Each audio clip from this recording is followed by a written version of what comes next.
Από τον Ευωικό κόλπο ως τους πρόποδες της Πάρνηθας και από τη λίμνη του Μαραθώνα ως τα σύνορα με τη Βιωτία, η οροπία γη αγκαλιάζει με το ποικιλόμορφο τοπίο της τη βορειοανατολική Αττική και απλώνει τις ρίζες της βαθιά μέσα στο χρόνο.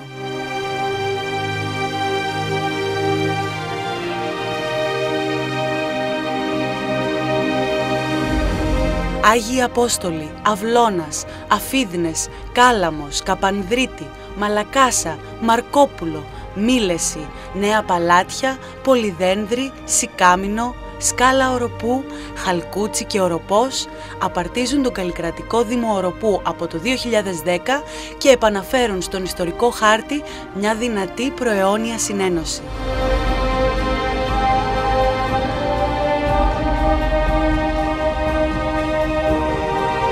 Αγαπημένος προορισμός των Αθηναίων και όχι μόνο, με παραθαλάσσιες και ορεσίβιες απολαύσεις, μια περιοχή με πλούσιο πολιτιστικό και αρχαιολογικό ενδιαφέρον. Ένας ανάγλυφος τόπος με ανεξάντλητους φυσιολατρικούς συνδυασμούς, πέρασμα διαχρονικό των ταξιδευτών.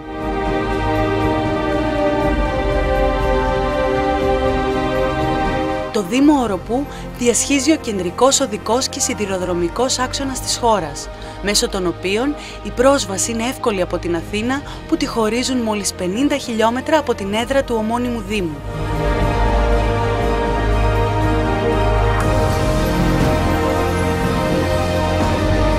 Σε αυτή τη γη οι ανθρώπινες ανάσες αντιχούν απρόσκοπτα εδώ και 4.000 χρόνια.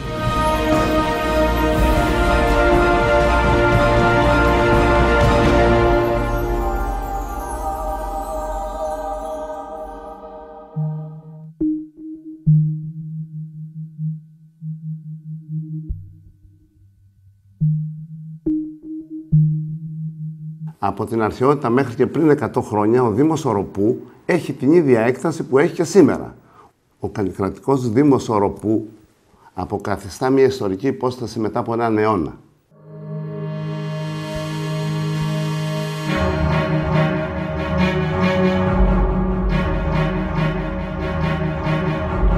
Εκατομμύρια χρόνια πριν, η φύση βάζει τα πρώτα θεμέλια.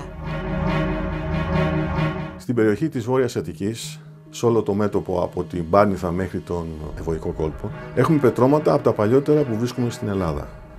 Ειδικά στην περιοχή πάνω από τις Αφίδνες της Αιγαίας Τριάδας, στους πρόποδες του βουνού Μπλέτσι, έχουμε απολιθώματα του ανατέρου Παλαιοζωικού, κυρίως της Περμίου περίοδου, δηλαδή ηλικία 300 με 280 εκατομμύρια χρόνια πριν. Ο Ευωικός κόλπος, όπως τον αντικρίζουμε σήμερα, και το σημερινό ανάγλυφο της περιοχής διαμορφώθηκαν μόλις τα τελευταία 10.000 χρόνια. Στα τελευταία 2 με 3 εκατομμύρια χρόνια ξαφνικά αλλάζει. Ποιο είναι το ξαφνικά? Είναι ότι δημιουργείται ένα καινούριο σύστημα ρηγμάτων σε όλη την Ελλάδα, αλλά που εδώ μας ενδιαφέρει ότι είναι το σύστημα των ρηγμάτων που χωρίζει την Νότια Εύβοια από την Αττική. Αυτό το σύστημα των ρηγμάτων βυθίζει την περιοχή, γίνεται λοιπόν πεδιάδες, λίμνες, καινούριες λίμνες, και καθώς έχουμε και τις κλιματικές αλλαγές με το ανέβασμα και το κατέβασμα της στάθμης της θάλασσας, με την εναλλαγή παγετωδών και μεσοπαγετωδών περιόδων, φτάνουμε στην τελευταία μεταβολή, αυτό που λέμε ολόκαινη περίοδο, το σήμερα δηλαδή, τις τελευταίες 14.000 χρόνια, που διαδέχεται την προηγούμενη παγετώδη, όπου η στάθμη ανεβαίνει 120 μέτρα της θάλασσας, μπαίνει από νότιο Ευωικό, από την περιοχή δηλαδή Καβοντόρος, Άνδρος, εισραίει η θάλασσα μέσα και φτάνει μέχρι τη Χαλκίδα. Το ίδιο γίνεται από τον βόρειο Ευωικό, από τη μεριά του Μαλιακού κόλπου, και διαμορφώνεται ο σημερινός κόλπος, ο Ευωικός. Είναι ηλικίας σε γενικές γραμμές μόλις 10.000 ετών. Δεν υπήρχε ο κόλπος, η θάλασσα που διαμορφώνει και οριοθετεί το Δήμο Οροπού σήμερα και τις ακτές του πριν από 10.000 χρόνια. Στην εποχή του Ομήρου, τον 8ο αιώνα π.Χ., η οροπία γη ήταν ήδη γνωστή ως Γραία, όνομα που αποδίδει την παλαιοντολογική σημασία της περιοχής. Αργότερα μετονομάστηκε σε Οροπό. Νεότερες εκδοχές λένε πως ο Οροπός πήρε το όνομά του από τον ποταμό Ασοπό, σύμφωνα με το ερετριακό γλωσσικό ιδίωμα. Ο Οροπός από την αρχαιότητα είναι πολύ αναπτυγμένος σε πολλούς μικρούς οικισμούς, οι οποίοι ξεκινάνε από την περιοχή της Ταναγρέας γης για να καταλήξει σαν Γραία στην αρχή και σαν Οροπία γη αργότερα, σε μια περιοχή που καταλαμβάνει όλο τον κάμπο του Οροπού, από το Μαυρόβουνο μέχρι τον Ευωικό, και καταλήγει στην Ψαφίδα, όπου είναι περίπου ο σημερινός Κάλαμος ή Άγιοι Απόστολοι. Αυτή όλη η περιοχή αποτελούσε την αρχαία οροπία γη.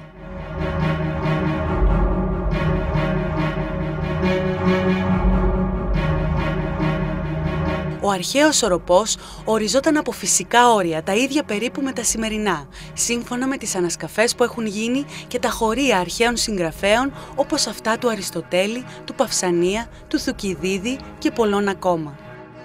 Τα ευρήματα στην περιοχή φανερώνουν ότι ο Δήμος Οροπού ήταν διάσπαρτος από λατρευτικούς ναούς όπως αυτός του Διονύσου στον Αυλώνα και αρχαίους οικισμούς όπως ο Μικηναϊκός στα Νέα Παλάτια. Αποτελούσε μήλον της έρηδος ανάμεσα στους Αθηναίους, τους Βιωτούς και τους Ερετριείς, καθότι στα αρχαία χρόνια υπήρξε λιμάνι με στρατηγική σημασία. Ο έφορος κάμπος του μάλιστα ήταν ο σιτοβολώνας όλων των γύρω περιοχών. Οι Αφίδνες ήταν από τους μεγαλύτερους δήμους της Αττικής και περιλαμβάνονται στις 12 πόλεις που ίδρυσε ο βασιλιάς Κέκροπας. Το Πανεπιστήμιο Αθηνών έχει αναλάβει από το 2005 μια σημαντική ανασκαφή στο Λόφο Κοτρώνη στο Καπανδρίτη. Αυτή η περιοχή κατοικείται ήδη από το 2000 π.Χ. Είναι μια περιοχή, στρατηγικό σημείο, και αυτό το ξέρουμε ήδη από μνήες, από ιστορικούς ερευνητές. Ήδη μάλιστα αναφέρεται και από τον Παυσανία και από τον Δημοσθένη ότι υπήρχαν 5 φρούρια στην Αττική. Η Ελευσίνα, η Φιλή, ο Ραμνούς, το Σούνιο και η Άφισμα. Και εκεί πήγαιναν σε εποχή πολέμου αυτά όταν όλοι που ήταν εκτός του κέντρου της Αθήνας σε περίπτωση κινδύνου. Ένα τέτοιο λοιπόν από τα 5 είναι η Άφισνα και οι ανασκαφές των τελευταίων ετών μας έχουν δείξει ότι ένα μέλλον πολύ ενδιαφέρον για αυτή τη θέση έρχεται. Με την πάροδο των ετών έχουμε αποκαλύψει ένα μεγάλο τμήμα τόσο στα βόρεια του στρογγυλού αυτού πύργου όσο και νοτιότερα. Αυτή τη στιγμή το Πανεπιστήμιο Αθηνών άρχισε να ανασκάπτει το εσωτερικό της οχύρωσης, ελπίζοντας ότι θα βρούμε κάτι, ίσως έναν οικισμό ή τέλος πάντων τα κατάλοιπα της ζωής των ανθρώπων, μιας φρουράς και ενός ολόκληρου οικισμού που προστατεύονταν από αυτή την οχυρή θέση.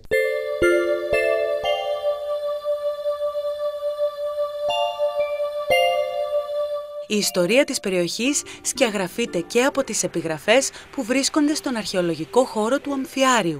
Το Αμφιάριο, αφιερωμένο στο μυθικό ήρωα μάντη και θεραπευτή Αμφιάραο, ήταν το ιερό του αρχαίου Οροπού. Ιδρύθηκε τον 5ο αιώνα π.Χ. και λειτουργήσε ως τόπος λατρείας, μαντίο και θεραπευτήριο.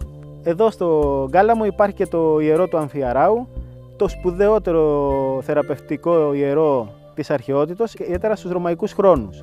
Τότε είχε την ευτυχία να μην πληρώνει φόρους στη Ρώμη ο Δήμος του Οροπού εξαιτίας της ύπαρξης του ιερού του Αμφιαραίου. Έτσι αυτό υπήρξε ένας πόλος και θρησκευτικός και ιαματικός αλλά και πολιτικός του αρχαίου Δήμου. Σήμερα που και ο Δήμος ταυτίζεται στα όρια του με τον αρχαίο Δήμο, είναι πολύ σημαντική προώθηση και η ανάδειξη αυτού του σπουδαίου ιερού που έχουμε το μεγαλύτερο θησαυρό στην περιοχή μας. Η φήμη του εξαπλώνεται σε κάθε γωνιά της Ελλάδας. Πλήθος κόσμου σειραίει για να προσκυνήσει το ιερό και να λάβει μέρος στους αγώνες. Κάθε χρόνο διοργανώνονται τα μικρά αμφιάρια και κάθε 5 χρόνια τα μεγάλα αμφιάρια.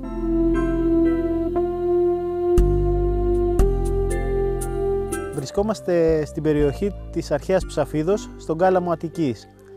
Εδώ ο περιηγητής Παυσανίας στον 1ο αιώνα προσδιορίζει ότι είναι η θέση πριν από την πόλη του Οροπού ή τα Ψαφής των Οροπίων, μας γράφει.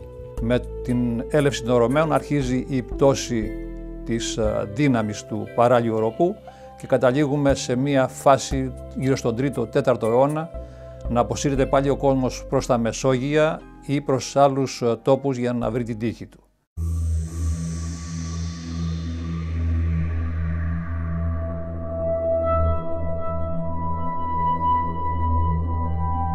Στα βυζαντινά χρόνια που ακολουθούν, οι κάτοικοι ασχολούνται κατά κύριο λόγο με τη γεωργία, τη κτηνοτροφία και τη σειροτροφία, ενώ αρχίζει η σταδιακή επίκηση της Βόρειας Αττικής από Αραβανίτες. Φτάνουμε σιγά σιγά στην οργάνωση του πολύ ισχυρού οροπού της βυζαντινής περίοδου, που είναι ο οροπός ο σημερινός, όπου ακμάζει ιδιαίτερα, αναπτύσσει βιοτεχνικές και βιομηχανικές δραστηριότητες, έχει ανεπτυγμένη οικονομία, έχει άμεση επικοινωνία με το Βυζάντιο και αυτό φαίνεται από τις βυζαντινές οικογένειες του οροπού που διασώζονται. Και αυτή η άνθηση, παράλληλα με μια θρησκευτική άνθηση ενός λαού ο οποίος από τη φύση του είναι θρησκευτικός, και αυτό αποδεικνύεται από τα πολλά ευρήματα αρχαίων ναών αλλά και ιερών όπως το Αμφιάραο, φτάνουμε σε έναν οροπό ο οποίος φτάνει στην ακμή του τη μεγάλη γύρω στον 9ο με 10ο αιώνα μετά Χριστό. Η ίδρυση του οικισμού του Καπανδριτίου ανάγεται στους βυζαντινούς χρόνους και συγκεκριμένα στο 14ο ή τον 15ο αιώνα. Σύμφωνα με τους ερευνητές, πιθανότατα η ονομασία του οφείλεται στο βυζαντινό στρατηγό Καπανδρίτη. Το όνομα του πολυδενδρίου αρχικά ήταν Μάζι. Ίσως να πήρε αυτή την ονομασία από τη βυζαντινή περίοδο από έναν στρατηγό που λεγόταν Μάζης. Η επικράτηση του χριστιανισμού επιφέρει τη βαθμιαία εξαφάνιση της αρχαιοελληνικής θρησκείας. Το νέο θρησκευτικό συναίσθημα εκδηλώνεται με την οικοδόμηση ναών που δεσπόζουν στους παραδοσιακούς οικισμούς του Δήμου μέχρι και σήμερα. Το θρησκευτικό συναίσθημα των κατοίκων του Δήμου Οροπού είναι ισχυρό ανά τους αιώνες. Αυτό φαίνεται από τα ιερά λατρευτικά μνημεία που διασώζονται στην περιοχή μας. Ειδικά στο χωριό του Οροπού διασώζονται σημαντικά μνημεία της Βυζαντινής και μεταβυζαντινής εποχής. Ένα από αυτά είναι η Παναγία του Οροπού, το τέμπλο, το οποίο χρονολογείται του 1780 με 1820 περίπου. Πραγματικά ένα σημαντικό μνημείο που διασώζεται στον τόπο μας και που και σήμερα λειτουργείται και χιλιάδες πιστοί έρχονται, ειδικά στην χάρη της κοίμησης της Παναγίας μας και προσκυνούν την εικόνα της. Άλλα σημαντικά μνημεία στον τόπο μας είναι ο Άγιος Δημήτριος, ο Αϊστράτης, ο Άγιος Σάββας, ο Άγιος Γεώργιος του Βουνού.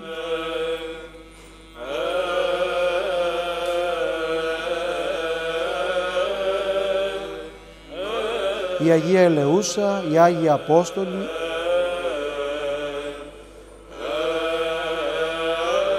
η κοίμηση της Θεοτόκου,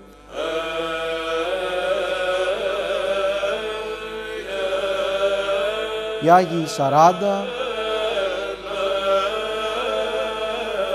είναι μνημεία της Ορθόδοξης παράδοσής μας, τα οποία μνημεία διασώζονται ως σήμερα και πιστεύουμε οι ντόπιοι εδώ κάτοικοι που τα έχουν δίπλα τους να συνεχίζουν να τα προστατεύουν για να τα έχουν οι επόμενες γενιές μας.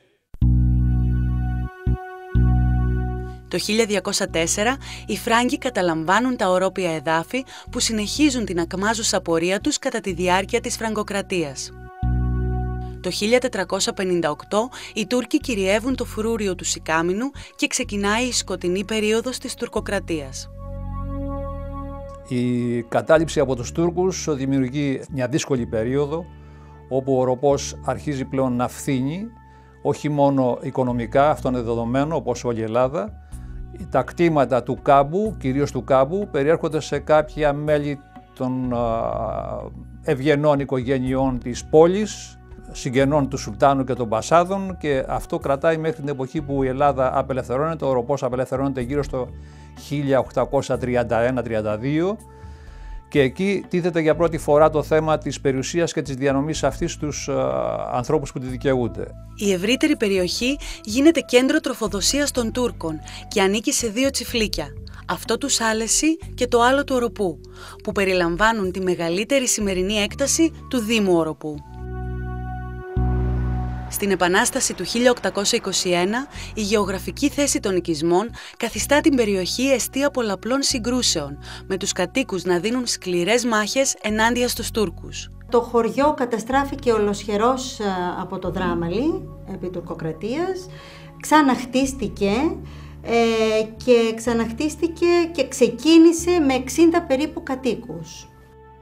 Μορφή εμβληματική για όλη την περιοχή του σημερινού Δήμου θεωρείται ο οπλαρχηγός Αθανάσιος Κουρτανιώτης, που συνέδεσε το όνομά του με τη μάχη του Κακοσάλεση, το σημερινό Αυλώνα. Ήρθε μια δύναμη από Τούρκους, γύρω σε 150 έφηβους και 200 πεζοί, να περάσουν στο στενό. Αντισταθήκανε στεναρά οι φύλακες εκεί, μαζί με τα γυναικόπαιδα. Τους αποτρέψανε για κάμποσες ώρες, ακούγοντας όμως τους πυροβολισμούς ο καπετάνιος Κουρτανιώτης με τα παλικάρια του, κατέβηκε κάτω και τους πήγανε μέχρι τη θάλασσα, μέχρι τον Άσοπο κάτω. Παλιού να τους πνίξουνε.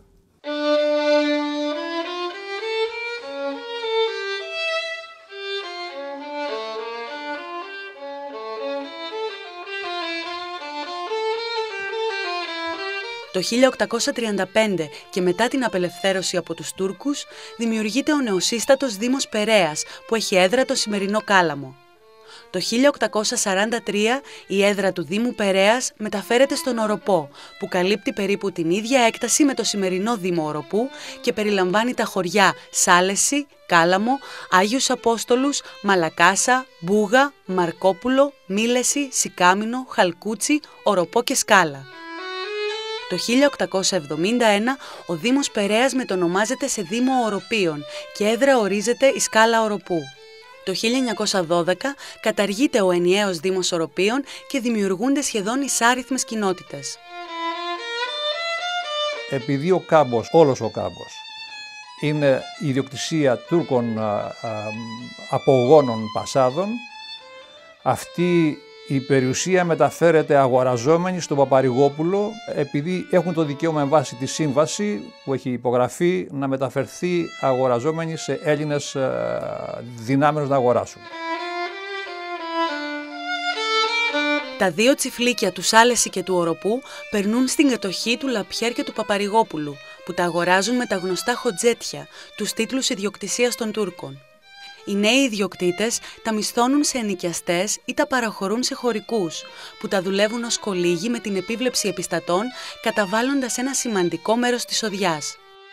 Το 1875 τα κτήματα Οροπού και Σάλεση πωλούνται στον Ανδρέα Συγκρό, που έρχεται αμέσως σε ρήξη με τους χωρικούς.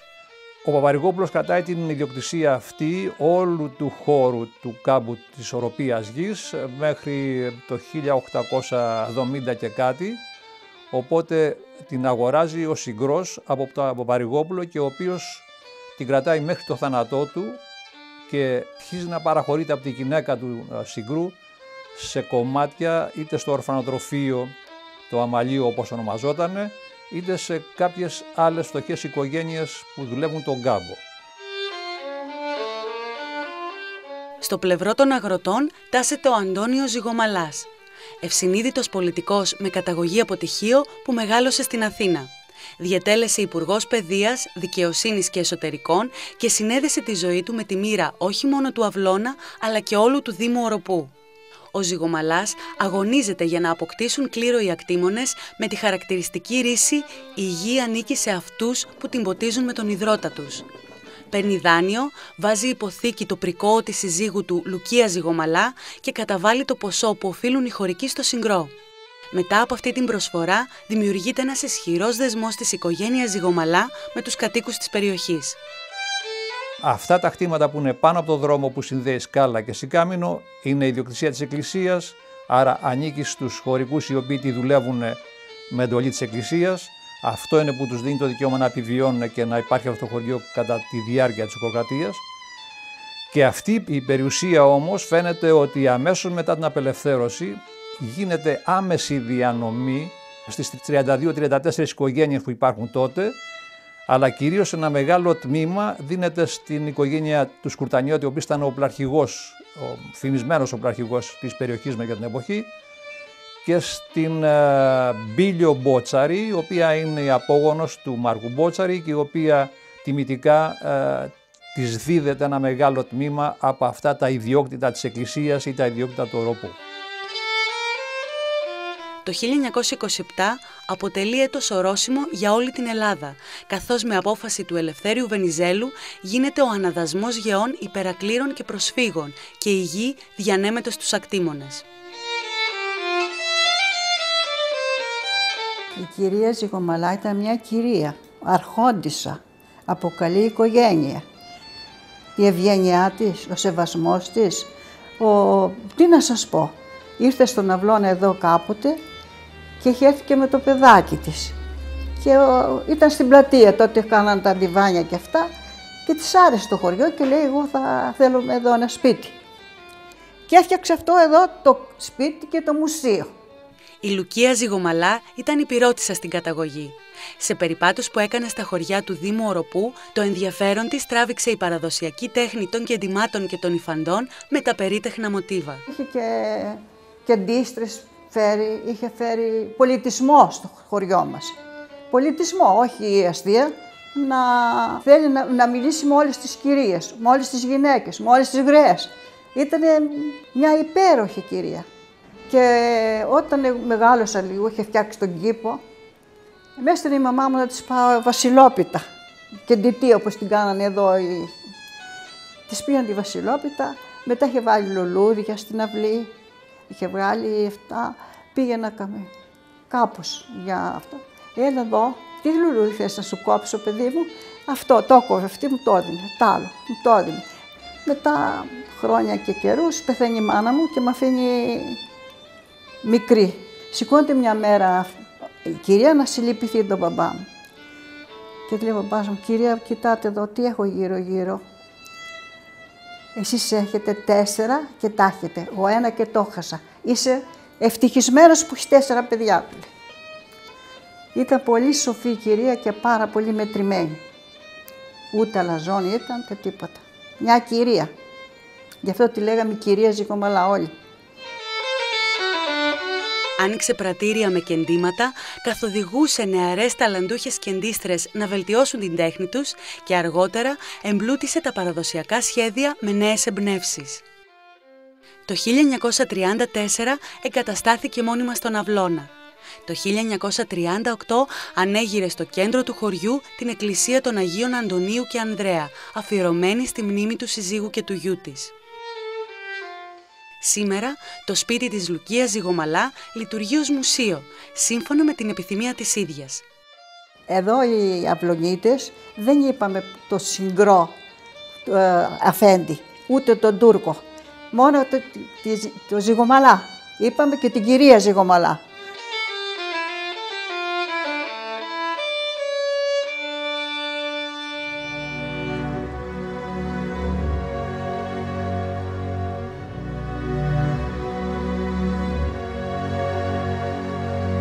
Μετά την μικρασιατική καταστροφή και την υποχρεωτική ανταλλαγή των πληθυσμών που την ακολούθησε, στην περιοχή καταφτάνουν κατά κύματα μικρασιάτες και πόντιοι πρόσφυγες. Όταν ήρθαν οι γονείς μας από τα παλάτια από τη Μικρά Ασία στον Οροπό και κατασταθήκαν εδώ, δεν είχαν εκκλησία. Και επειδή πολλοί ανθρώποι φύγανε και πήγανε στην Αμερική από τη Μικρά Ασία, γράψανε εδώ που είχαν έρθει οι γυναίκες τους με τα παιδιά τους, γράψανε γράμματα και στείλανε λεπτά, τους είπανε στείλτε μας να κάνουμε έστω μία παράγκα, εκκλησία να μείνουμε μέσα. Από εκεί και εκεί γίνανε όλοι οι πρόσφυγοι ένα και με προσωπική εργασία κάναμε την εκκλησία αυτή.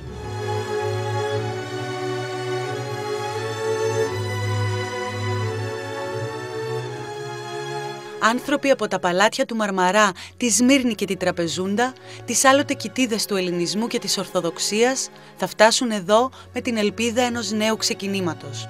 Όταν οι γονείς μου, τα πεθερικά μου, συζητάγανε το τι περάσανε εκεί, εγώ νομίζω με το μυαλό μου, ότι δηλαδή μου τα λέγανε και το μυαλό μου ήταν εκεί, χωρίς να ξέρω από πού πέφτουνε. Από ποια μεριά είναι η Τουρκία, δεν ξέρω. Αλλά το έφερνα μπροστά μου και η ψυχή μου, το αυτό μου, νόμιζα ότι βρισκόμουν εκεί. Σε αυτά τα μέρη.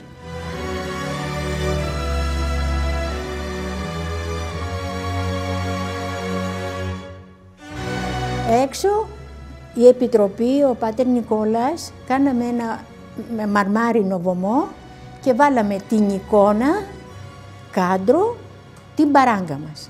Εκεί ακριβώς είναι το ιερό της παράγκας. Βάλαμε και κανάπουμε και καντήλι. Μαζί τους κουβαλούν ελάχιστα υπάρχοντα. οικογενειακές φωτογραφίες, κοιμήλια, έγγραφα, εργόχειρα και εικόνες. Οι γονείς μου εμένα ήρθαν το 1922.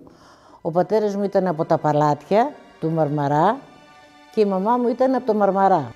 Αυτά που φέρανε όλοι τους ήταν οι εικόνες, τις οποίες πάρα πολλές εικόνες έχει η εκκλησία μας παλιές, και φτιάξαν από ένα σπιτάκι μικρό, του συνοικισμού το λέγαμε τότε. Όταν φτιάξαν τα σπίτια εδώ, άρχισαν μετά σιγά σιγά οι πιο πολλοί ασχολούνται με τη θάλασσα. Πάντα το προσφυγικό στοιχείο μέσα μας δούλευε και δουλεύει. Εν τω μεταξύ είχαμε και πολλά ακούσματα. Εγώ από τους γονείς μου και από τους παππούδες και από γιαγιάδες, τα λόγια τους ήταν πάντα αυτά. Τι κάναμε, πώς περνούσαμε, πώς ήρθαμε, τι ταλαιπωρίες περάσαμε, όλα αυτά. Και εκεί είχαμε πολλά ακούσματα, λοιπόν, όπως σαν και εμένα και πολλοί άλλοι. Το πρώτο διάστημα, πολλές οικογένειες στεγάζονται σε πρόχειρους καταβλισμούς ή σε ειδικούς χώρους φιλοξενίας. Μεταξύ αυτών, ο χώρος των παλιών φυλακών στη Σκάλα Οροπού. Και το τσαμπάσιν έπαιρναν τα ντουβαρεγιάριαραμάνε. 2 χρονό παιδάκι ήμουν εδώ. Αυτά ήταν όλα βουνά. Πεύκα, σκίνα και τίποτα άλλο δεν είχε. Ήρθαν οι γονείς το 1922 και εγκατασταθήκαμε στις φυλακές κάτω. Εκεί ήταν αμερικάνικο ορφανοτροφείο. Τα χωράφια που είχαμε πάρει ήταν πιο άγρια από τα βουνά. Δεν μπορούσε να περπατήσει μέσα. Πέρασε η ζωή μας πολύ άσχημα τα χρόνια αυτά.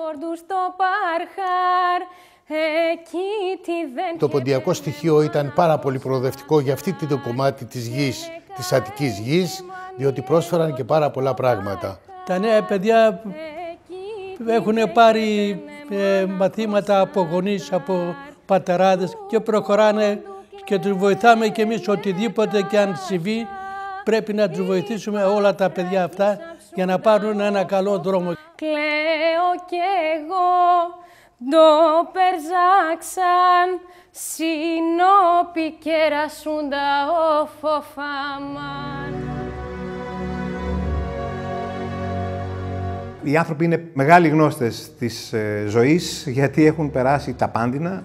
Σε ό,τι αφορά την δυνατότητα που έχουν για καλλιέργειες κτλ. Εδώ βρίσκουν το σταφύλι, το αμπέλι, την ελιά, φέρνουν διάφορα φρούτα, αγοράζουν δέντρα τα οποία φυτεύουν και έχουν πολύ μεγάλη καρποφορία. Αρχίζουν λοιπόν οι γνωριμίες, οι κοινωνικές συναστροφές, γάμοι, κουμπαριές και πλέον τα πράγματα βαίνουν σε ένα σημείο πλήρους αποδοχής 2 διαφορετικών κόσμων, της Ανατολής και της Κεντρικής Ελλάδας. Ένα πάντρεμα μπορώ να πω το οποίο στο πέρασμα του χρόνου απέδειξε ότι μπορεί να συνυπάρχουν αυτοί οι άνθρωποι γιατί έχουν ένα κοινό σημείο, τη γλώσσα, τη θρησκεία, την ταύτισή τους με το τι εννοούν πατρίδα.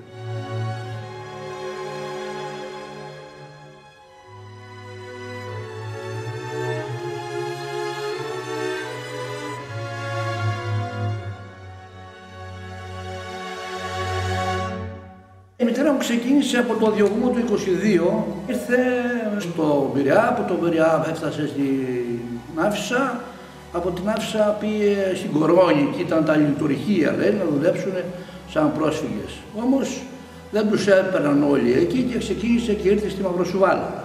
Και δούλευε στα λειτουργία της Μαυροσουβάλας, του Οροπού δηλαδή, του Αρχόπουλου. Στη συνέχεια ο πατέρας μου βέβαια ήταν Αρβανίτης, αλλά είχαν και τα τυπευτικά. Ήταν μαναβάκι, πήγαινε από εκεί και τα λοιπά, την είδε τη μητέρα μου και έτσι την πήρε και την παντρεύτηκε. Και από εκεί και πέρα έκανε 6 παιδιά, τα οποία το ένα το χάσαμε και είμαστε για τη ζωή 5.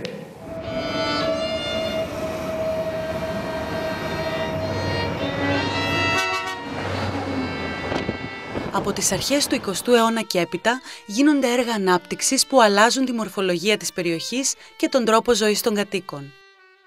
Η κατασκευή και ολοκλήρωση της σιδηροδρομικής γραμμής το 1904 σπάει την απομόνωση της περιοχής και διευκολύνει την ανταλλαγή αγαθών και την επικοινωνία με την Αθήνα. Τα πετρόκτιστα κτίρια των σταθμών Αφιδνών, Σφενδάλης και Αυλώνα, έτσι όπως χτίστηκαν στις αρχές του προηγούμενου αιώνα, κοσμούν ακόμα τη διαδρομή Αθήνα-Χαλκίδα. Ένα χερσαίο οδικό πλέγμα στεφανώνει την οροπία γη και το περπατούν καθημερινά κυρίως πραγματευτάδες και έμποροι. Από τους λιθόστρωτους δρόμους περιδιαβαίνουν καλλιτέχνες, φιλόσοφοι, πρίγκιπες, στρατιώτες και ρήτορες για να επισκεφτούν το Μαραθώνα, τη Θήβα, το Σούνιο και τον Παρθενώνα στην Αθήνα, όπως γράφουν οι Έντμουντ Αμπού και Φριδερίκο Στίρς. Οι ταξιδευτές αυτοί παίρνουν μια ανάσα στα ξακουστά χάνια της περιοχής και εντυπωσιάζονται από τα αρχαία μνημεία και τις πάμπολες βυζαντινές εκκλησίες των χωριών του οροπού. Μετά τον Πρώτο Παγκόσμιο Πόλεμο, όλο και περισσότερες βιομηχανικές επιχειρήσεις επιδίδονται σε μικρής κλίμακας μεταλλευτικές δραστηριότητες. Στόχος τους είναι η εκμετάλλευση του εγχώριου λιγνίτη για τον ανεφοδιασμό του σε καύσιμη ύλη. Ανοίγουν λιγνητορυχεία στον Πάφη και τη Μαυροσουβάλα και εργάζονται εκεί πολλοί κάτοικοι για χρόνια, συχνά κάτω από αντίξωες συνθήκες. Υπήρχαν δύο περιοχές. Μία ήταν εδώ στη Μαλακάσα, περίπου 1000 μέτρα βορειοανατολικά από εδώ που είμαστε, και άλλη μία στη Μαυροσουβάλα. Ήταν δύο τελείως ανεξάρτητες εκμεταλλεύσεις. Από την Μαλακάσα τα κάρβουνα έφευγαν με αυτοκίνητο και πήγαιναν στην Αθήνα. Από τη Μαυροσουβάλα είχε δύο μικρές γραμμούλες και πηγαίναμε με βαγονάκια, η μεν μία προς τη σκάλα του οροπού και από εκεί πήρε το όνομα σκάλα, και οι άλλοι, αφού τα ανέβαζαν σε ένα υψόμετρο κατάλληλο, στο 42 όπως το λέγαμε εμείς, αρχιλιόμετρο, από εκεί με άλλη γραμμή τα ανέβαζαν στη Σφενδάλη. Εκεί είχαν ράμπα, φτιάξει τα τρένα, του μπάριζαν τα βαγόνια και πηγαίνανε με τα τρένα στον Πειραιά το περισσότερο.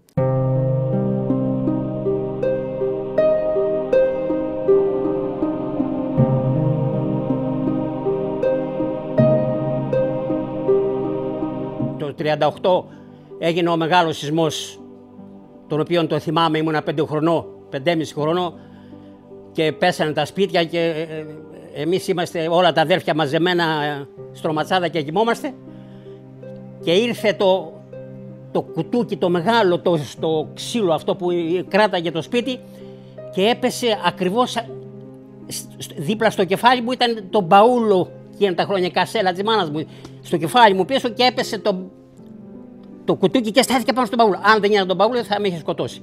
Ο σεισμός του 1938 φέρνει μεγάλες καταστροφές σε όλη την περιοχή.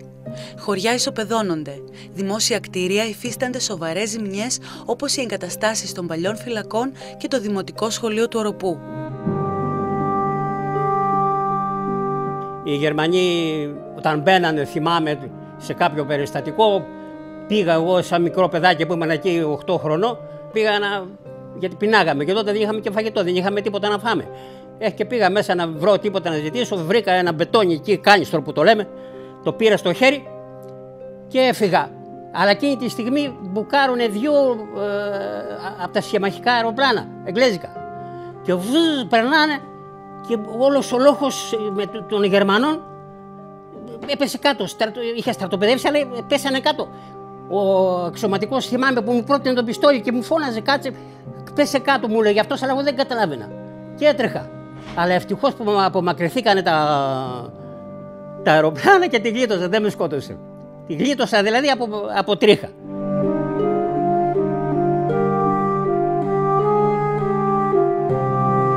Με λάβαρο την αγάπη για την πατρίδα, οι κάτοικοι της περιοχής ήταν παρόντες πάντα στις μεγάλες μάχες για την ελευθερία. Στον Δεύτερο Παγκόσμιο Πόλεμο, αντιστασιακές ομάδες πραγματοποιούν επιχειρήσεις ενάντια στις δυνάμεις κατοχής και στα τάγματα ασφαλείας. Ήταν το 1943. Όταν ήρθαν οι Γερμανοί, κάνανε μπλόκο, πιάσανε τον πρόεδρο και το στήσανε στη βρύση και το ξυλοκοπούσαν, το κατεβάσαν το παντελόνι, το αφήσαν με το ισόρουχα και το δέρανε, το είχαν βάλει στη μέση και δύο το δέρανε. Γιατί δεν μαρτύρησε αν ερχόσαν οι αντάρτες. Το οποίο αν είχε μαρτυρήσει θα είχαν κάψει το χωριό. Μέχρι τελευταία ακούγαμε ένα όχι. Όχι, υπάρχουν αντάρτες, όχι, όχι.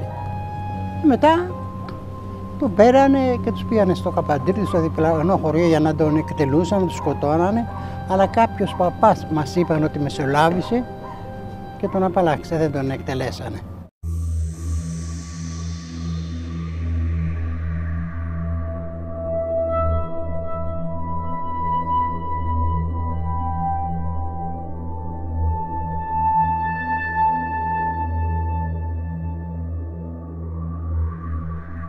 Μετά τη λήξη του πολέμου, ιδρύεται γυμνάσιο που υποδέχεται παιδιά από όλες σχεδόν τις περιοχές του σημερινού Δήμου. Πρόκειται για το ιστορικό γυμνάσιο του Αυλώνα. Από το περίφημο αυτό γυμνάσιο αποφοίτησε και ο μακαριότατος Αρχιεπίσκοπος Αθηνών και πάσης Ελλάδος Ιερώνυμος. Λειτουργούσε από ανέκαθεν σε όλη την περιοχή του Δήμου Οροπού το γυμνάσιο του Αυλώνα για πάρα πολλά χρόνια και ήταν ιδιωτικό το γυμνάσιο. Πληρώναν οι γονείς μας για να σπουδάσουν εμάς. Μέχρι που ήρθε το 1961 που έγινε δημόσιο σχολείο. Μαλακάσα, Μήλεση, Οροπό, Μαρκόπουλο, Κάλαμο και Καπανδρίδη και τα Κιούρκα ακόμα fitness ερχόταν το γυμνάσιο στον Αυλώνα. Η μόρφωση, η εκβιομηχάνηση και τα μεγάλα έργα οδηγούν σταδιακά στην ανάπτυξη και οι συνθήκες ζωής βελτιώνονται. Το 1958 ολοκληρώνονται τα έργα μεταφοράς στην Αττική των νερών της φυσικής λίμνης Ηλίκης στη Βιωτία μέσω ενός αγωγού ίδρευσης. Ο αγωγός θα περνούσε στην πλατεία, στη διαδρομή του οποίου βρισκόνταν τα πλατάνια, τα οποία βέβαια υπάρχουν ακόμα και τώρα.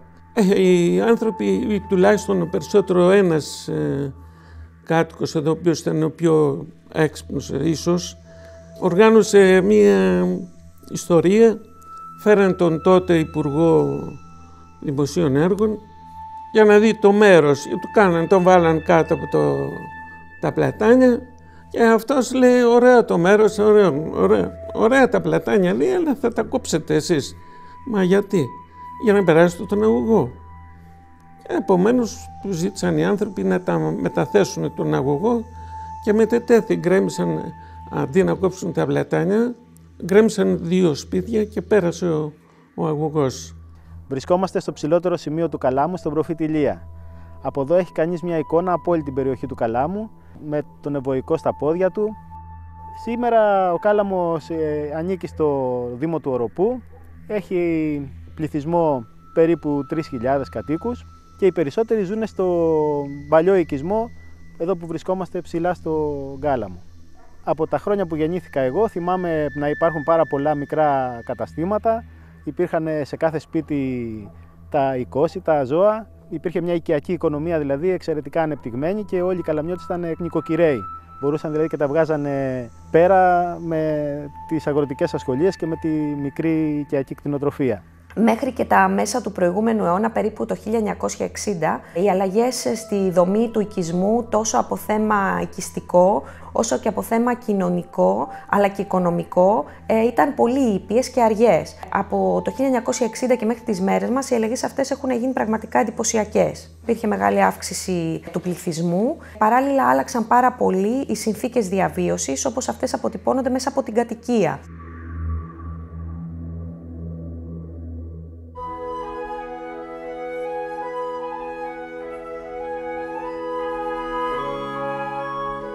Το 2010, με τη διοικητική μεταρρύθμιση του Καλλικράτη, δημιουργείται ο σύγχρονος Δήμος Οροπού, ένας από τους μεγαλύτερους σε έκταση δήμους της Ελλάδας, με πάνω από 30.000 μόνιμους κατοίκους, αριθμός που συνεχώς αυξάνεται.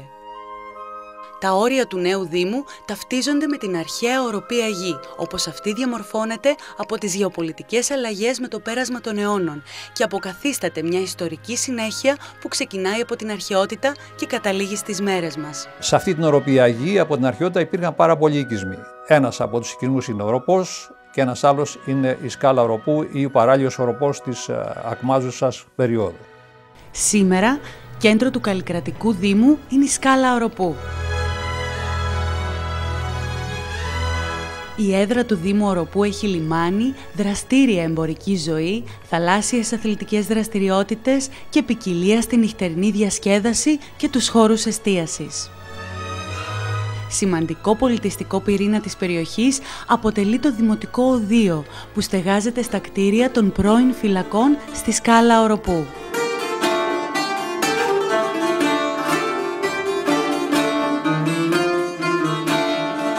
Καθημερινά, δίπλα στο μόλο της σκάλας Οροπού προσεγγίζουν τα ψαροκάικα για να φέρουν τα ολόφρεσκα ψάρια του ευωικού κόλπου.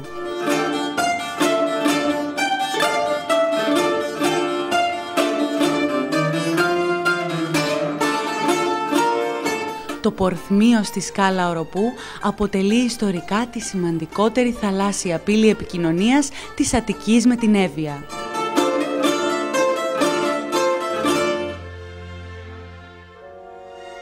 Γηγενείς από την εποχή του Βυζαντίου, Αρβανίτες, πρόσφυγες από τον Πόντο και τη Μικρά Ασία, παραθεριστές, πρώην κάτοικοι της Αθήνας, άνθρωποι που αποφασίζουν να αποδράσουν από τα μεγάλα αστικά κέντρα και να εγκατασταθούν μόνιμα στη μεγάλη γειτονιά του Δήμου Οροπού, συνθέτουν την πληθυσμιακή κατανομή του τόπου. Δυστυχώς δεν κατάγομαι από επαρχία, αλλά ευτυχώς με ρήμνησε ο πατέρας μου να έρθει και να αγοράσει αυτό το οικόπεδο το 1958 προκειμένου να έρχεται για κυνήγι. Και έτσι υπήρξα ένα από τα πιο τυχερά παιδιά που είχαν εξοχικό και χάρηκαν πολλά θαλάσσια μπάνια και παιχνίδια με τα παιδιά της ηλικίας τους. Βέβαια, το σπίτι παραμένει, συνεχίστηκε το ίδιο και με τα παιδιά μας και τώρα, δόξα τω Θεώ, με τα εγγόνια μας. Το Χαλκούτσι υπήρξε πάντοτε το καταφύγιό μου, το μέρος που με ηρεμούσε και με βοηθούσε να ανασυνταχθώ σε διάφορες δύσκολες καταστάσεις. Και τώρα πια, σαν συνταξιούχος, σκέφτομαι να συμπεριληφθώ στους μόνιμους κατοίκους της περιοχής. Σε αυτό βέβαια έχει βοηθήσει πάρα πολύ και το έργο του Δημάρχου και των συνεργατών τους που έχουν βελτιώσει πάρα πολύ τις συνθήκες ζωής, διαβίωσης με τα έργα τους, τις πολιτιστικές εκδηλώσεις, τις διάφορες δραστηριότητές τους, με το να ακούνε τα προβλήματα των κατοίκων και να προσπαθούν να τα επιλύσουν.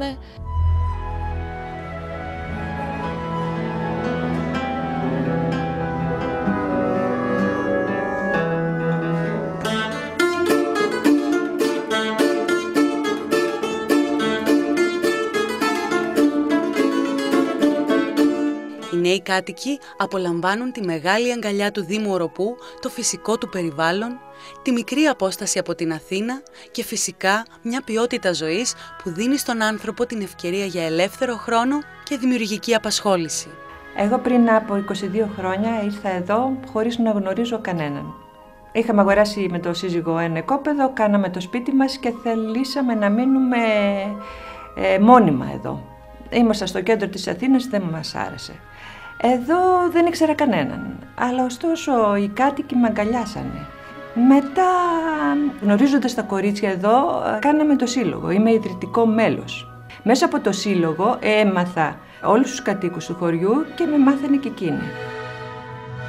Πολιτιστικοί σύλλογοι απ' άκρη σ' άκρη του Δήμου κρατάνε ζωντανά τα έθιμα και τις παραδόσεις, προσφέρουν γνώση και ψυχαγωγία, αναπτύσσουν πλούσιες δραστηριότητες. Για τη συνέχεια της ιστορικής μνήμης, παρακαταθήκη για τις νεότερες γενιές.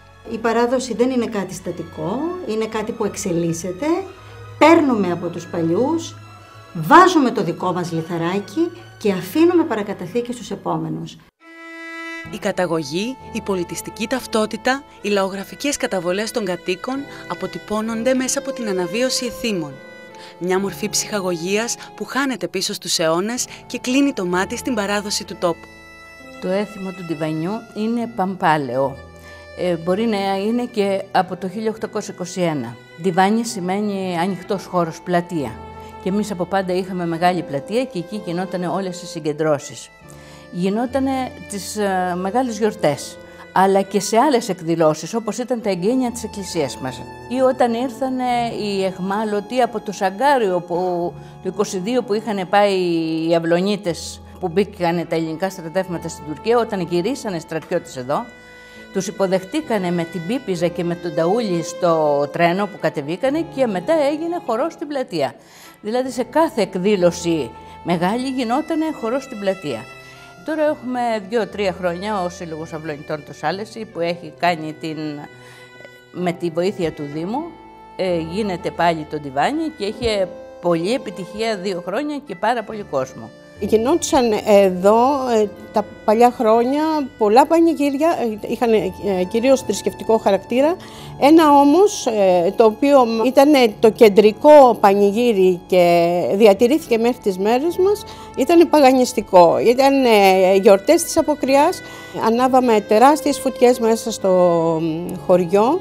Κατά τους χειμερινούς μήνες, ο παράκτιος οροπός παίρνει μια μικρή ανάσα από το καλοκαίρι και υποδέχεται ντόπιους και επισκέπτες σε ζεστούς και φιλόξενους χώρους εστίασης, διασκέδασης και ψυχαγωγίας.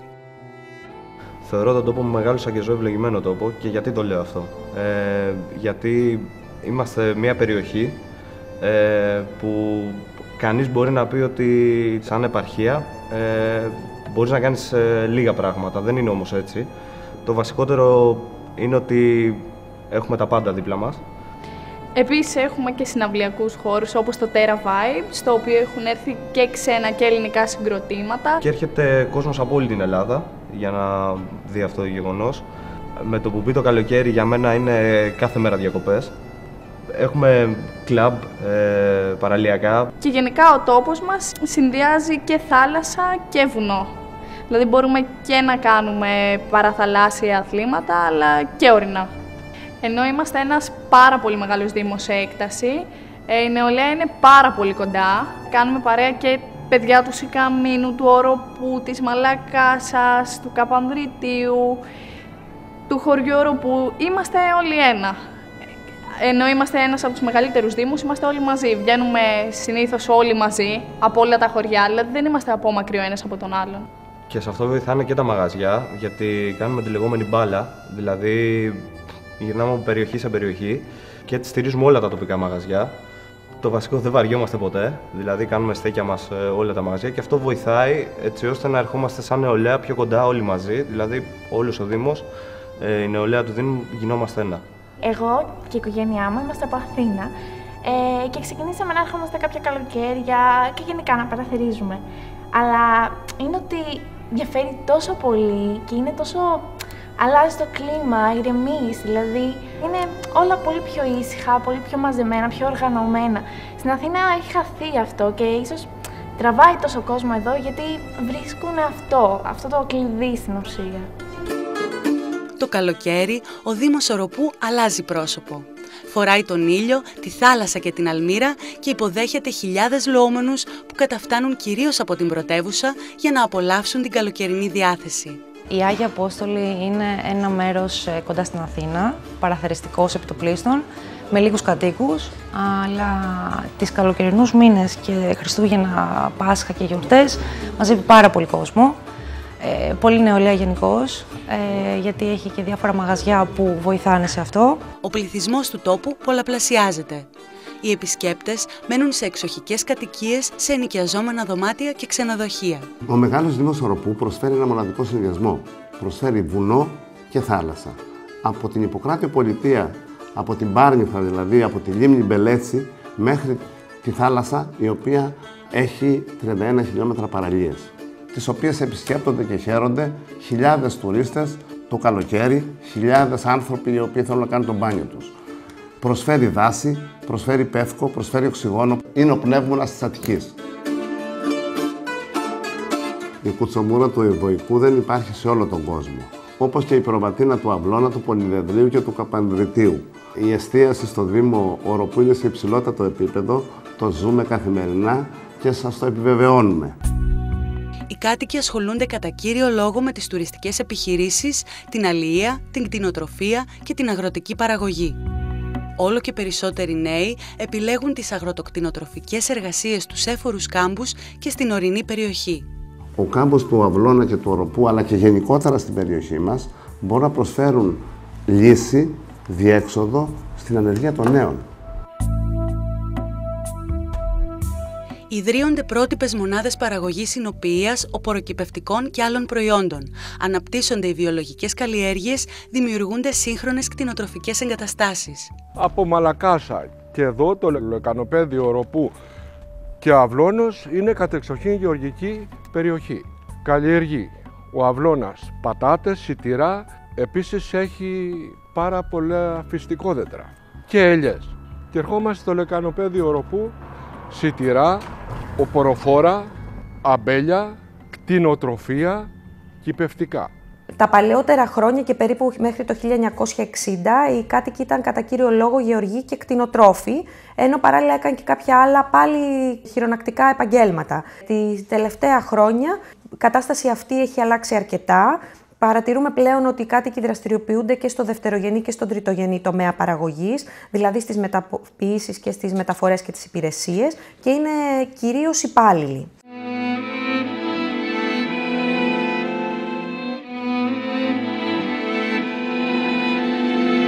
Οι βυζαντινές και μεταβυζαντινές εκκλησίες που δεσπόζουν στην περιοχή αποτελούν πόλο έλξης για πολυάριθμους προσκυνητές και σταδιακά αναπτύσσεται ο προσκυνηματικός τουρισμός. Τη θρησκευτική ευλάβεια των κατοίκων φανερώνουν δεκάδες σύγχρονες εκκλησίες και εξοκλήσια σε όλη την έκταση του Δήμου Οροπού, που διατηρούν τους παραδοσιακούς βυζαντινούς αρχιτεκτονικούς ρυθμούς. Η μοναστική ζωή σκύρτησε για πρώτη φορά στο Βυζάντιο και συνεχίζει μέχρι τις μέρες μας να δίνει πνευματική τροφή στους πιστούς. Μοναστήρια που ορθώνονται επιβλητικά, εναρμονισμένα με το φυσικό περιβάλλον, συγκεντρώνουν πλήθος προσκυνητών όλο το χρόνο. Όπως η Ιερά Μονή Εισοδίων Θεοτόκου στον Γάλαμο, το Ιερό Ησυχαστήριο της Μεταμορφώσεως του Σωτήρος στο Μήλεση και το Μοναστήρι της Παναγίας της Χρυσοπηγής στο Πολυδέντρι. Η Ιερά Συνοδική Σταυροπηγιακή Μονή της Χρυσοπηγής ιδρύθηκε με βασιλικό διάταγμα το 1973 από τον Αρχιμανδρίτη Καλίνικο Καρούσο, μετέπειτα Μητροπολίτη Πειραιώς και ισόβιο ηγούμενο της Μονής, από τον Αρχιμανδρίτη Χριστόδουλο Παρασκευαΐδη, μετέπειτα Αρχιεπίσκοπο Αθηνών και Πάσης Ελλάδος, και από τον Αρχιμανδρίτη Αμβρόσιο Λενή, μετέπειτα Μητροπολίτη Καλαβρίτων και Αιγιαλίας. Η Ιερά Μονή είναι η πρώτη στην ελληνική επικράτεια που ιδρύεται υπαγόμενη απευθείας στην Ιερά Σύνοδο της Εκκλησίας της Ελλάδος. Από τότε και ως σήμερα έδωσε στην Εκκλησία πολλούς εργάτες του Ευαγγελίου, αρχιερείς, ιερείς και μοναχούς και πλούσιο φιλανθρωπικό, ιεραποστολικό και εκπαιδευτικό έργο στην Ελλάδα και το εξωτερικό.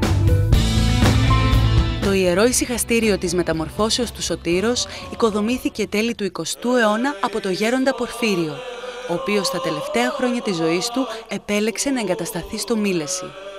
Το 2013 η Αγία και Ιερά Σύνοδος του Οικουμενικού Πατριαρχείου προχώρησε στην αγιοκατάταξή του. Ο Πορφύριος λοιπόν, ο Άγιος του Οροπού, είναι και ο νεότερος Άγιος της Ορθοδοξίας. Αποτελεί τιμή για τον τόπο μας το γεγονός της αγιοκατάταξης του γέροντα Πορφυρίου από την Αγία και Ιερά Σύνοδο του Οικουμενικού μας Πατριαρχείου. Ο βίος του, τα χριστιανικά του ήθη, οι άσβεστες ιδέες του κυριαρχούν στις καρδιές μας και στις ψυχές όλων μας, αποτελώντας τον ειλικρινή φάρο της ευπρέπειας, της φιλεσπλαχνίας και του ανθρωπισμού. Στο Δήμο μας, ιδιαίτερα στο Δήμο Οροπού, στην τοπική κοινότητα Μαλακάσας, φιλοξενούμε το οικοδόμημά του, το Ιερό Ησυχαστήριο της Μεταμορφώσεως του Σωτήρος, όπου υπήρξε τόπος διαμονής του τα τελευταία χρόνια.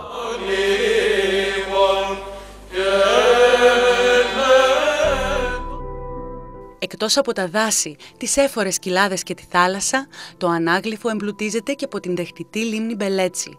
Στις ανατολικές πλαγιές της Πάρνηθας και σε μικρή απόσταση από τις Αφίδνες, κοντά στους σύγχρονους πρότυπους οικισμούς της Ιπποκράτειου πολιτείας. Ένας ήρεμος τόπος κατοικίας και αναψυχής, μακριά από το πολύβουο πλήθος της πρωτεύουσας. Όλο το πρανές από την κορφή της Πάρνηθας, τον Μπελέτσι μέχρι τις ακτές, είναι πάρα πολύ έντονες κλίσεις μορφολογικές. Έχουμε ποτάμια χυμάρους πολύ δυνατούς, έχουμε εδάφη που εξαλειώνονται, κατολισθαίνουν και διαμορφώνουν καταθέσεις έφορες περιοχές που έχουμε και τα δάση και που καλλιεργεί ο άνθρωπος, και πηγές, όπως η πηγή στο Αμφιάριο, τον αρχαιολογικό χώρο, χαρακτηριστικό παράδειγμα, τα οποία όμως όλα αυτά είναι πολύ ευάλωτα.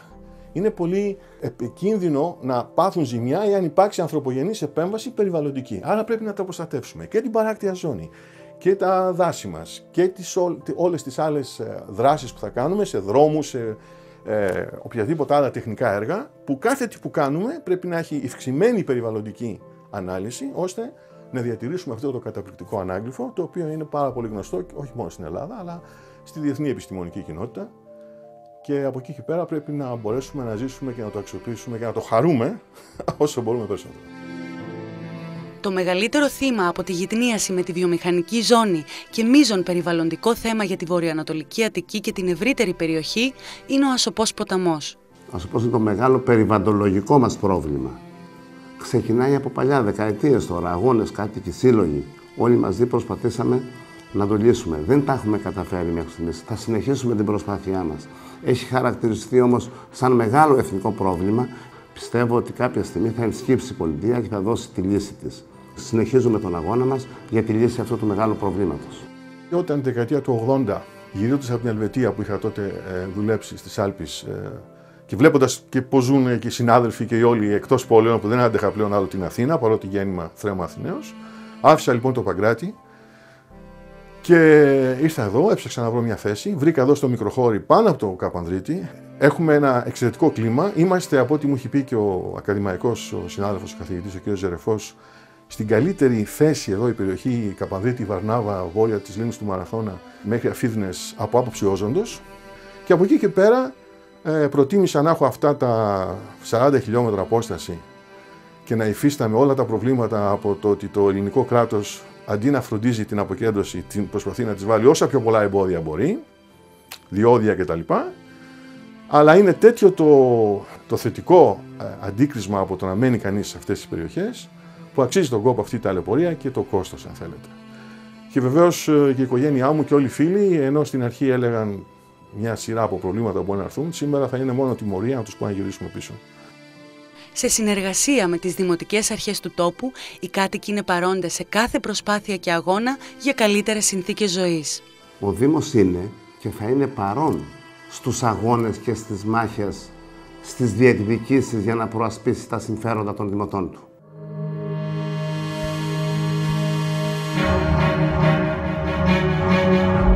Καταρχάς, θέλω να ευχαριστήσω από βάθους καρδιάς την Εκκλησία μας που είναι δίπλα μας. Λέμε όχι στην απαράδεκτη πολιτική των διοδίων. Η ενότητα των κατοίκων μας είναι πρωτοφανής. Δεν θα επιτρέψουμε να μας φυλακίσουν στα σπίτια μας, να μην μπορούμε να πάμε στις δουλειές μας, στους φίλους μας, στις υποχρεώσεις μας. Η οργή για τα διόδια έχει ονοματεπώνυμο στην Ελλάδα και λέγεται Δήμος Οροπού. Είμαστε ένας από τους μεγαλύτερους έκταση δήμους στην Ελλάδα. 9 δημοτικές ενότητες, 13 οικισμούς και χιλιάδες πολίτες που μπροστά στο κίνδυνο είναι ενωμένοι και μονιασμένοι.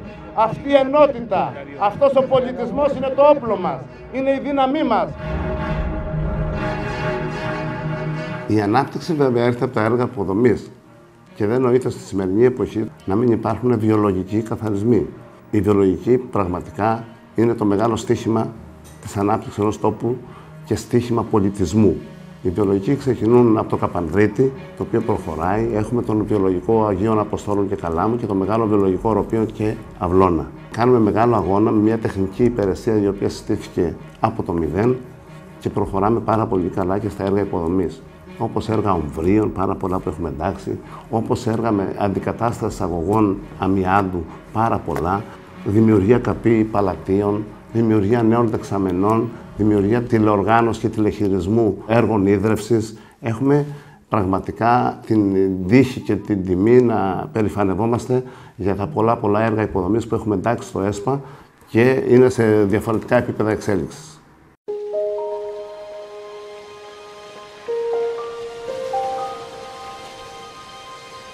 Ο συνδυασμός θάλασσας και βουνού, οι καλές κλιματολογικές συνθήκες και η εγκύτητα της περιοχής στην πρωτεύουσα καθιστούν το Δήμο Οροπού αγαπημένο προορισμό για παραθεριστές, οικιστές και νέους μόνιμους κατοίκους. Ο Αυλώνας, ο Οροπός, το Σικάμινο, ο Κάλαμος και το Μαρκόπουλο, παραδοσιακοί οικισμοί των λόφων και των κάμπων του Δήμου, προσπαθούν να διατηρήσουν ανώθευτη στο χρόνο τη γραφικότητά τους. Η Μαλακάσα αποτελεί κομβικό πέρασμα στο εθνικό δίκτυο της χώρας. Στις Αφίδνες, το Καπανδρίτη και το Πολυδένδρη, οι κάτοικοι εγκαθίστανται σε σπίτια μέσα στο πράσινο και τον καθαρό αέρα. Στο παραλιακό μέτωπο στο Χαλκούτσι, τη Σκάλα, τους Αγίους Αποστόλους και το Μαρκόπουλο, η ζωή κυλάει δίπλα στη θάλασσα, με απόκρυφες παραλίες για ησυχία, περισυλλογή και ξεκούραση. με δημοφιλείς παραλίες για ολοήμερη διασκέδαση κάτω από τον ήλιο. Αυτόν τον Δήμο τον επιλέξαμε πολύ και μείναμε εδώ για το όμορφο του περιβάλλον. Αυτό το περιβάλλον το μοναδικό το προσφέρει σε όλους τους κατοίκους αλλά και σε όλους τους επισκέπτες από τη διπλανή πρωτεύουσα, αποτελώντας όντως το μεγαλύτερο περιαστικό Δήμο της Αττικής. Η ομορφιά του Δήμου Οροπού εκπορεύεται από την πλούσια ιστορία του και το γοητευτικό φυσικό περιβάλλον. Από τον πολιτισμό, την παράδοση, τα ήθη, τα έθιμα, τους αγώνες για το σήμερα και το αύριο. Από τους φιλόξενους ανθρώπους και την αγάπη για τον τόπο τους.